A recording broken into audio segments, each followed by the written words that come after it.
तो दोस्तों, सबसे पहला टॉपिक मैं लूँगा कैसे हम अपनी अतीत की यादों में जी रहे हैं।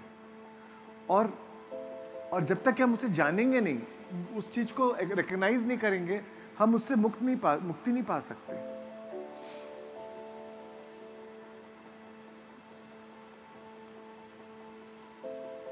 तो दोस्तों, क्या आप जानते हैं कि दिन में हम रोज 60,000 से 70,000 विचार हमारे को ऑन एन एवरेज हम सबको एक दिन में आते हैं। 60,000 से 70,000 विचार, एंड इनमें से 95% विचार जो है हमारे अतीत से। 95%। और वो जो अतीत से जो विचार है वो ये 95% है। जो आप देख रहे हैं पेड़ की जड़ जो है वो वैसे ही हमारे अवचेतन मन से आ रहे हैं। वो आदतवश है, क्योंकि हमने उन विचारों को इतनी बार सोचा है, इतनी बार वही हमारी हैबिचुअल थिंकिंग हो गई है, वही हमारे पैटर्न बन गए हैं, वही हमारी आदतें बन गई है, राइट। अब वही और इसलिए हम बिना सोचे सोचे वैसे ही बर्ताव करने लगते हैं, वैसे ही हम रिएक्ट करते हैं। वही हमारी मान्यताएं बन गई है, हमारी धारणाएं बन गई है, राइट। और वो एक जैसे टेप रिकॉर्डर की तरह बटन दबाया और वो चालू हो जाती है। रोज दिन में रोज हम सोचते तो आज नया दिन है, कुछ नया करेंगे, बट जैसे ही दिन चालू होता है थोड़ी देर में ही हम वापस से वही चीज वही करते रहते हैं। वही भावनात्मक रूप से वही भावनाओं के लिए जीते रहते हैं। वैसी वही सिचुएशन आएगी, वही वैसी हमारी चॉइसेस हम वैसी चयन करेंगे कि अब क्या करना है क्या नहीं करना है। और ज्यादातर जीवन हम रिएक्शन में जाता है।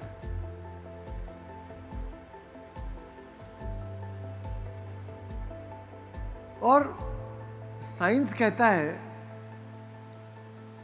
बाय द टाइम हम 35 वर्ष के होते हैं, हमारा 95% जो है of 95% of whom we are by the age of 35, वो same memories, same thoughts, behaviors, actions, attitudes, belief systems, वो जैसे एक रिकॉर्ड प्लेबैक मेमोरी की तरह चलते रहता है बस, राइट। वही आदतें, वही बर्ताव, वही सब चीज वैसे ही चलते रहते। तो 35 साल के बाद हम एक्चुअली अपनी वही जिंदगी, हमारी अतीत ही दोहरा रहे हैं। हमारी जिंदगी में कुछ नया बदलाव नहीं हो रहा है, भावनात्मक रूप से, मानसिक रूप से।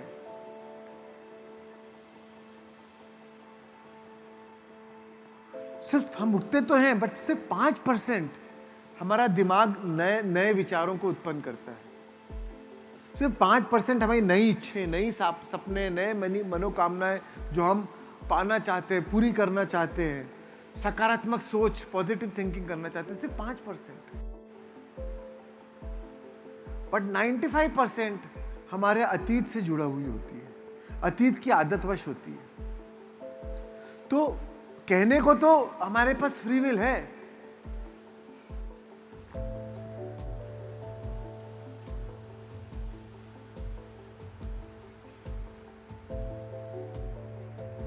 कहने को तो है कि भाई हमारे पास स्वतंत्र इच्छा है, हमारे पास फ्री विल है, we create our own reality, हम जो चाहिए वो चयन कर सकते हैं। बट सच ये है कि 95% हम वही आदत, वही प्रोग्राम, वही पुराने विचारों में जीते हैं। तो हो क्या रहा है? 5% ऑफ द फ्री विल, ज्यादातर क्या हो रहा है, 5% जो फ्री विल है वो 95% प्रोग्राम से, इन दोनों के बीच में द्वंद्व चल रहा है। ये एक दूसरे से लड़ाई कर रहे हैं और मैक्सिमम टाइम 95% में प्रोग्राम जीत जाता है। हम उठते तो हैं सुबह उठ के, आज ये करेंगे, वो करेंगे, कल ये करूंगा, न्यू ईयर है, न्यू ईयर रेजोल्यूशन पास करते हैं हम न्यू ईयर में हम ये करेंगे। बट 2 दिन, 4 दिन, 1 हफ्ते बाद वापस वही पैटर्न में चले जाते हैं। तो ऐसा क्यों होता है?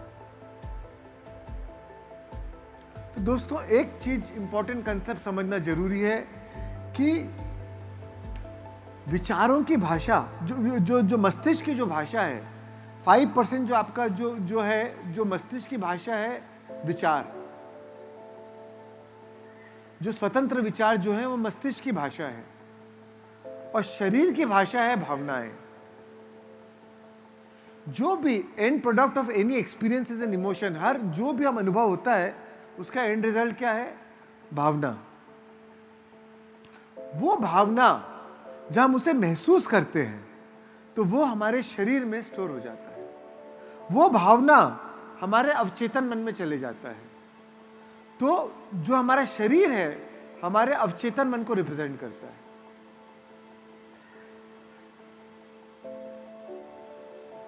तो हमारा अवचेतन मन, अगर वैसे उस मायने से देखें तो हमारा शरीर ही हमारा अवचेतन मन है। और शरीर कैसे बिहेव करेगा वो उसके अनुसार बिहेव करेगा जैसी भावनाएं हमने स्टोर करके रखी है। इसीलिए जब कोई भी जीवन में कोई घटना घटती है तो हम हमारे पुराने भावनात्मक अनुभव के अनुसार हम उसका रिएक्शन करते हैं, हम उसका रिएक्शन देते हैं। अगर मान लीजिए स्टॉक मार्केट में आपको कोई आदमी स्टॉक मार्केट में काम करता है, उसने बहुत पैसा कमाया, उससे पूछेंगे भाई स्टॉक मार्केट कैसा है, कैसी उसमें काम करना चाहिए? तो बोलेगा हाँ बिल्कुल करना चाहिए, तो बहुत बढ़िया जगह पैसा कमाने के लिए। किसी ने स्टॉक मार्केट में बहुत पैसा खो दिया, उससे आप पूछेंगे स्टॉक मार्केट में काम करना चाहिए? अरे बिल्कुल नहीं करना चाहिए, ये तो सब बेवकूफ बनाने का धंधा है, ये तो सब फ्रॉडस्टर लोग काम करते हैं, ये यहाँ पे सब हम जैसे सीधे लोगों का वो काम ही नहीं है। हर इंसान अपने अनुभव के अनुसार हर चीज को अपने उस नजरिए से देखता है, राइट? तो एक चीज याद रखिए, विचार दिमाग की भाषा है, भावना शरीर की भाषा है।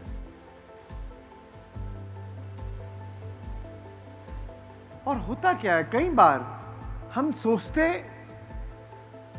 लोगों ने हमें कहा है थिंक पॉजिटिव, सकारात्मक सोचो,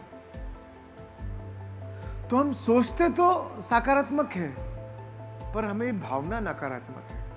हम सोचते तो बहुत समृद्धि के बारे में सोचते हैं, अबंडेंस के बारे में सोचते हैं, पर महसूस कोई ना कोई हमें कमी महसूस होती है, कोई अभाव महसूस होता है। सोचते पॉजिटिव है बट फीलिंग इज नेगेटिव।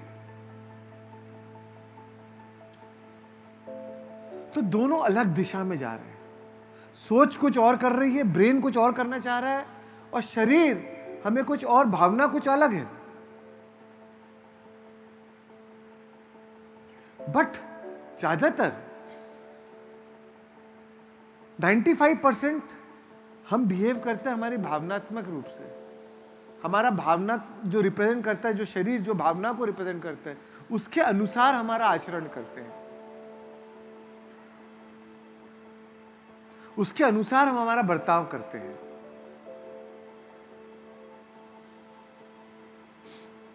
वही हमारी प्रवृत्ति बन जाती है, राइट?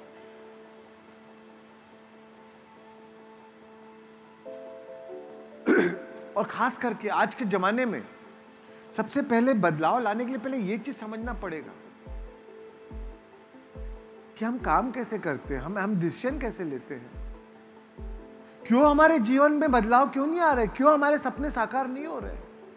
अगर आप बार बार वही विचार सोचते रहोगे, वही भावनाओं को महसूस करते रहोगे और सोचोगे कि हमारी जिंदगी बदल जाए, तो वो कैसे बदलेगी? एंड खास करके आज के जमाने में जो सोशल मीडिया का जमाना है, उन्होंने हमको और हुक कर लिया। We been hooked, hacked and hijacked by social media.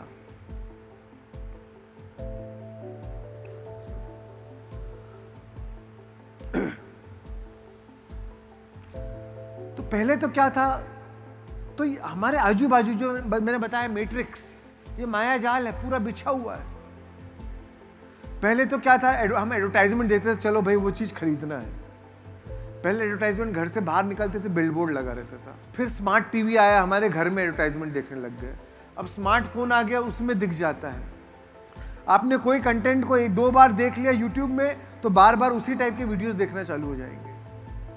तो जो भी आपकी आदतवश, जो भी अब मतलब पूरी दुनिया आपको और उसकी अपनी आदत को और सदृढ़ बनाने में लगी हुई है। क्योंकि YouTube वाले या Facebook वाले, उनको ये इंटरेस्ट नहीं है कि आप अच्छा सोचें, अच्छी चीज देखें। उन्हें इंटरेस्ट है कि आपकी जिस चीज में रुचि है आप उसे और देखें, क्योंकि आप सोच रहे हो कि आप एक प्रोडक्ट यूज कर रहे हो, बट एक्चुअल में यू आर द प्रोडक्ट। तो इसीलिए हमें और भी सचेत होने की जरूरत है कि क्या हम क्या, किस चीज में हमारा ध्यान आकर्षण कर रहे हैं, किस चीज को हम अपना समय देते हैं।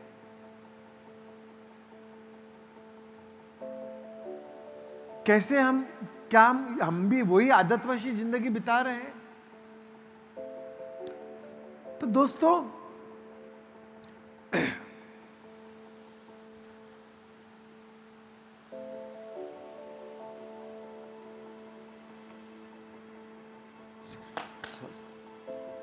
जो भी हम सोचते, जो भी हमारे जीवन में अनुभव होता है, द मोमेंट अनुभव को हम उसको भावनात्मक रूप में उसको एक्सपीरियंस कर लेते हैं, उसको फील कर लेते हैं, it goes into our subconscious mind.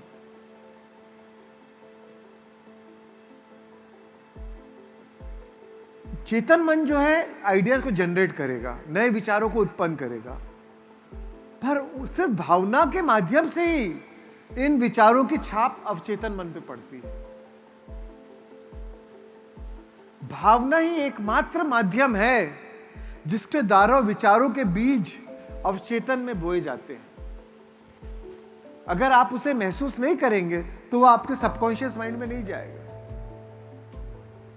वो आपके शरीर की भाषा नहीं बनेगी। बट एक बार आपने उसे महसूस कर लिया तो वो अब आपके शरीर की भाषा बन गई।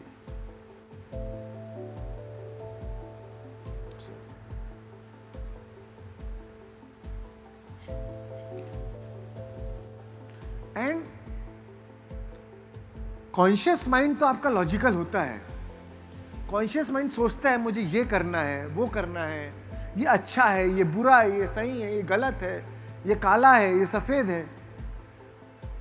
बट सबकॉन्शियस माइंड का कोई जजमेंट नहीं होता।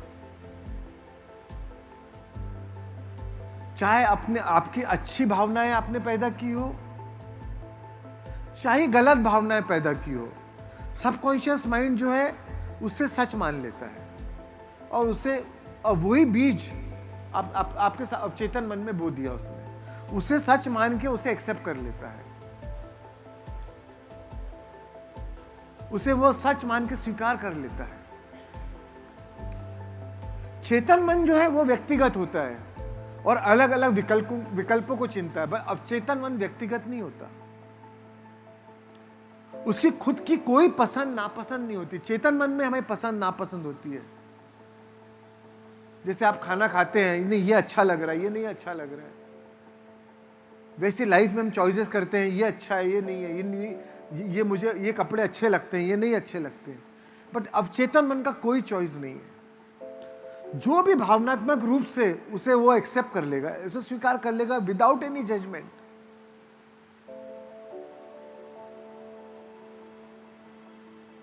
चेतन मन शिव की तरह है और अवचेतन मन शक्ति की तरह है।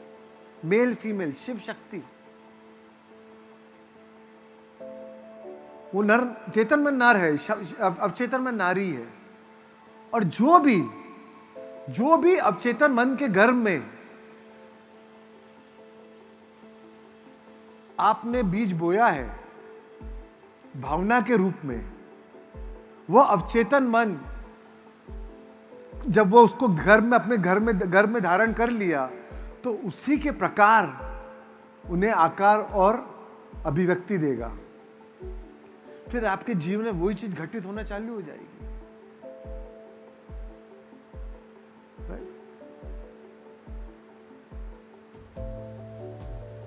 Whatever is impressed shall be expressed in your life। अब चेतन में जो भी अंकित होगा आपके जीवन में अभिव्यक्त होगा। जो हमारा अवचेतन मन है एक फर्टाइल लैंड की तरह है, उपजाऊ जमीन की तरह है। जो बोओगे वही काटोगे, वही पाओगे। राइट? जैसा बीज वैसी फसल। तो फिर वही तो हम पैदा करेंगे। तो आर वी ऑल क्लियर? विचार किसकी भाषा है? माइंड की, दिमाग की, और भावनाएं शरीर की, राइट? तो व्हेन आई से mind, that is the conscious mind. विचार कॉन्शियस माइंड की भाषा है. जब हम शरीर बोल रहे हैं तो शरीर रिप्रेजेंट सबकॉन्शियस माइंड. भावनाएं सब शरीर या सबकॉन्शियस माइंड की भाषा है. लेट्स डू, एक एक्सपेरिमेंट करते हैं. चलिए आप लोग सब एक मेरे जैसा करिए, हाथ ऐसा करिए.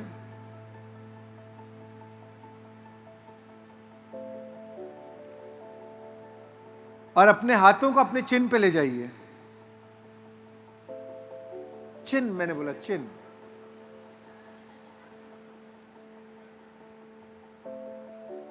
तो देखिए, मेरे को लगा आप लोग पहला दिन है, बहुत ध्यान से सुन रहे हैं. तो हमारा सबकॉन्शियस माइंड ऐसे ही काम करता है. वो सिर्फ रिएक्शन के मोड में है. हमें लग रहा है कि अरे हम सुन रहे हैं, ध्यान रख रहे हैं, बट एक्चुअल में वो सिर्फ रिएक्ट कर रहा है, वो रिस्पॉन्ड नहीं कर रहा है. तो होता क्या है, कोई भी चीज हमारे बाहरी जीवन में कारण पैदा होता है. उसके जब कोई भी कारण होता है, कोई भी स्टिमुलस होता है, तो हम उसको पहले उसको हम पहले जो हमारे पुराने अनुभव हो चुके हैं उसके लेंस से हम देखते हैं, उसके आईने से देखते हैं. हम उसे रिलेट करते हैं, पहले हम उसे जानते हैं, अच्छा ये हुआ है. फिर उसको पूर्व अनुभव के अनुसार समझते हैं. अच्छा ये आग है, अच्छा आग गर्मी देता है, अच्छा मालूम है आग गर्मी देता है. अरे पर मालूम है कि आग में मैं हाथ डालूंगा तो आग जल जाएगा, क्योंकि पहले जब मैंने आग में हाथ डाला मेरा हाथ जला है. तो हम पूर्व अनुभव के हिसाब से उसको प्रोसेस करते हैं. हमारा ब्रेन इमीडिएटली उसे प्रोसेस कर लेता है. और जैसे ही प्रोसेस करता है उसके बाद हमारे पास दो विकल्प है. या तो हम रिएक्ट करेंगे या तो हम रिस्पॉन्ड करेंगे. राइट?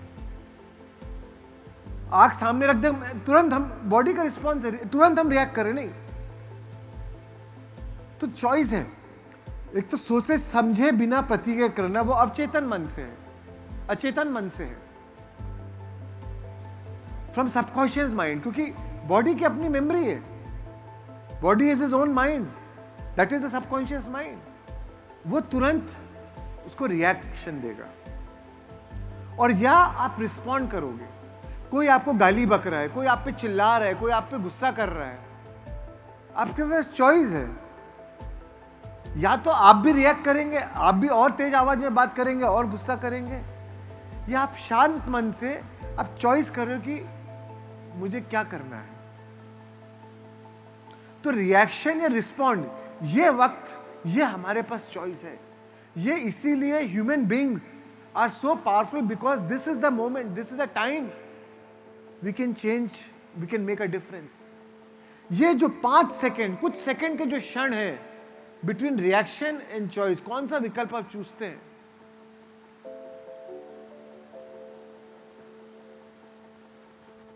उस क्षण हमारे पास चुनाव की शक्ति होती है. सूझबूझ के साथ प्रतिक्रिया करने का चुनाव. और दोस्तों, हमारी प्रतिक्रिया में ही अपने विकास और स्वतंत्रता का रहस्य छिपा है.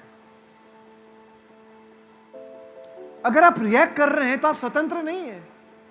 आप तो एक नौकर की तरह, एक स्लेव की तरह आप रिएक्ट कर रहे हैं. आपके पास कोई आपका कोई कंट्रोल ही नहीं था.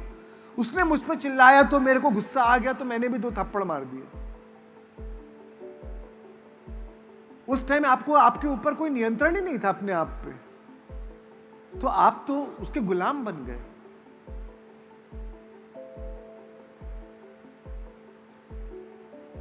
अगर कोई आपको गुस्सा दिला सकता है, मतलब आप उसके गुलाम हैं, आप उसकी कठपुतली है.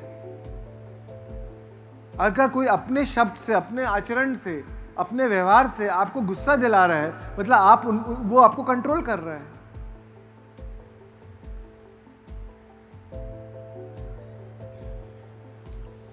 तो दोस्तों, यही जो बीच का जो वक्त है, ये स्वतंत्रता, ये इसमें हम कैसे बिहेव करते हैं, कितना हमारे अपने आप पे हमारा नियंत्रण है,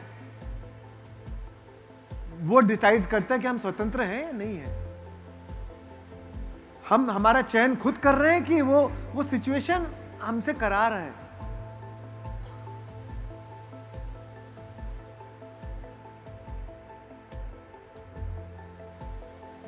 लोग आपके साथ कैसा व्यवहार कर रहे हैं वो उनका कर्म है।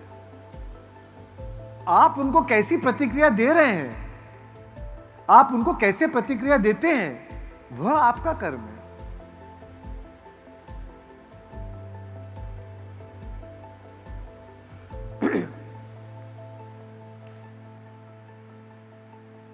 तो जब रिएक्ट करते हैं, reaction mode is auto pilot, automatic, जैसे हमने किया अभी react, that is default mode. और ये जो अचेतन प्रतिक्रिया हम देते हैं, इसमें ना तो समझदारी है ना जिम्मेदारी, क्योंकि हम दूसरे को ब्लेम करते हैं। उसने ऐसा किया इसलिए मैंने ऐसा किया, मुझे मालूम है मैंने भी गलत किया, बट उसकी जिम्मेदारी भी मैं दूसरे को बनाता हूं, क्योंकि उसके ये व्यवहार के कारण मैं ऐसे व्यवहार किया। पर दोस्तों, we came as reactors, we came as creators, not reactors. हम इस दुनिया में क्रिएट करने आए हैं, रिएक्ट करने नहीं।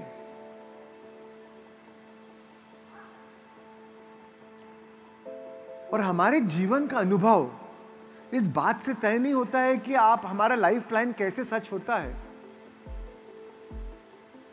बल्कि इस बात पे निर्भर करता है कि हम उस प्लान के प्रति कैसे रिएक्ट करते हैं। That is our choice.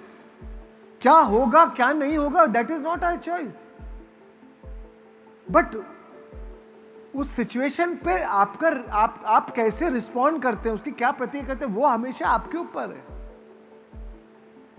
किसी ने आप पे चिल्लाया, वो उसका चॉइस था, पर उसके ऊपर उससे आप कैसे रिस्पॉन्ड करते हैं वो तो आपका चॉइस है। शायद आप उसके चिल्लाने को कंट्रोल नहीं कर सकते, बट उसके सामने आप कैसी प्रतिक्रिया देंगे वो उसके ऊपर पूरा आपका नियंत्रण है। और ज्यादातर यही सिचुएशन, यही बाहरी सिचुएशन में जब हम अचेतन मन में रहते हैं तो ये प्रतिरोध पैदा करता है। छोटी छोटी चीजें जीवन में प्रतिरोध पैदा करता है। ट्रैफिक में फंस गए तो प्रतिरोध पैदा हो गया, फ्लाइट डिले हो गई तो प्रतिरोध पैदा हो गया, अपनी सांस को देख लिए तो प्रतिरोध पैदा हो गया, हस्बैंड को देख लिए तो प्रतिरोध पैदा हो गया। तो क्योंकि हम पुरानी यादों में जी रहे हैं, हम उन्हें नहीं देख रहे, हमने उनकी 30 साल से जो छवि बना ली अपने दिमाग में उसे देख रहे हैं। और जैसे हम उन्हें देखते हैं वो छवि हमारे में प्रतिरोध पैदा कर देती है। और प्रॉब्लम होता क्या है, जब छोटी छोटी चीजें जब ये प्रतिरोध पैदा होता है तो हमारा जो इनर कनेक्शन, इनर अलाइनमेंट है, हम वो खो बैठते हैं।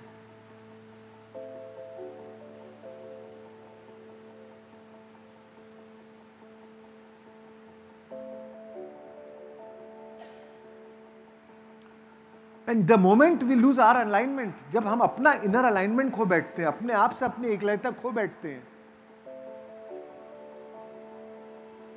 तो फिर तकलीफ चालू हो जाती है। तो दोस्तों, ये देखना है कि और जब आप उस प्रतिरोध जैसी पैदा हुआ उसके प्रति आप जागरूक हो जाते हैं,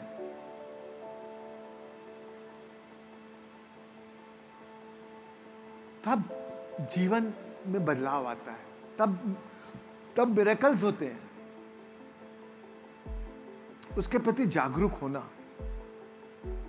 प्रतिरोध जैसे पैदा हुआ तुरंत अगर आप जागरूक हो गए तो उस टाइम क्या है, वो छोटा सा बीज था, वो प्रतिरोध का बीज था। बट जैसे जैसे जितने समय तक के आप उस प्रतिरोध में रहेंगे वो विकसित होकर झाड़ बन जाता है।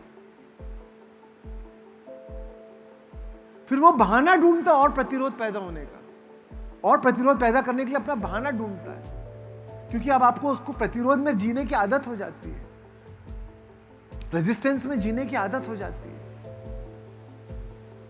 What you resist, you persist. क्योंकि जब रेजिस्टेंस में जीते हैं तो आप उसको और एनर्जी देते हैं और उसके बारे में बार बार सोचते हैं। फिर जहां आपकी ऊर्जा जाएगी वो आपके जीवन में और विकसित होगा, फिर वैसे अनुभव को और आकर्षित करेंगे। पर अगर आप जैसे प्रतिरोध आया उसी टाइम अगर आप जागरूक हो गए कि नहीं ये रेजिस्टेंस है, और अगर आपने, and it is easy to drop the resistance at the early stage, negative भावना के पहले सिग्नल पर ही विचार को बदलना और प्रतिरोध को छोड़ना जरूरी है। जब आप शुरुआती सूक्ष्म चरणों में प्रतिरोध को छोड़ना सीख जाते हैं तो उसी पल में विकास और मुक्ति का द्वार खुल जाता है। That is liberation. मुक्ति का द्वार वहीं खुल गया, क्योंकि अब आपने बाहरी परिस्थिति के कंट्रोल से आप नहीं कर रहे हैं, अब आपने अपनी स्वतंत्र चॉइस की है कि नहीं, इस सिचुएशन में भी मैं अपनी एकलता नहीं खोऊंगा, और उस एकलता में रह के आपने अपना चयन किया। वो स्वतंत्रता है, वही मुक्ति का द्वार है। And the moment and not because, and even if you don't change your behaviour, सिर्फ the very act of awareness, just आप उसके बारे में जागरूक हो गए, सिर्फ जागरूकता से ही मुक्ति का द्वार खुल गया, क्योंकि अब आप उससे सेपरेट हो गए, अब आप उसके विटनेस बन गए।